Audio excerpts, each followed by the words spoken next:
eo amin'ny tontolon'ny fampianarana kosa indray dia niatrika ny fanadinana andrana ireo mpiadina manomana ny fanadinana Bepc ny teo anivon'ny fari-piadidim-pampianarana tany renivohitra nanomboka androany.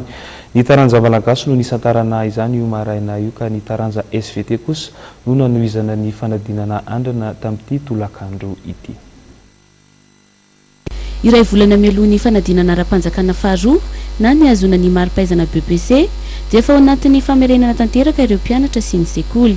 Androany no nanomboka ny fanadinana andrana teto amin'ny fari-piadidim-pampianarana natananarivo renivohitra. Tsy hoe manomana tsony ngano zao tena efa katoka tanteraka ny fanadinana.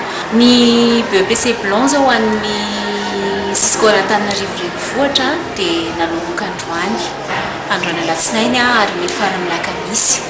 Any aorianan'izay dia izay tena famerenana farany fa ndraiky amin'ny lesoka hita tamin'izay Bepc blanc zay sisa no atao any mpianarana dia miandry ny daty ny examen officiel avokoa ny rehetra.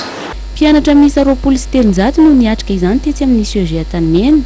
Hiavaka kosa ny fomba fitsarana izany fanadinana andrana izany amin'ity taona ity.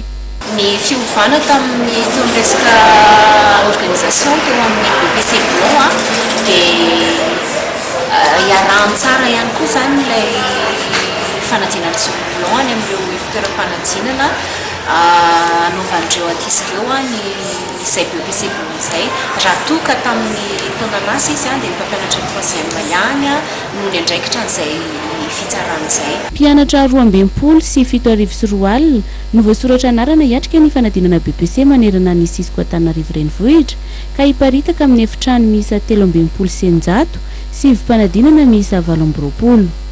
Miezaka manatsara ny fampianarana ny eo anivon'ny fanabeazana ka isan'izany ny fampiofanana miainga avy any amin'ny talitsaikoly ka hatramin'ireo mpampianatra eto amin'ny faritra Analamanga amin'ny fotoam-pialatsasatra.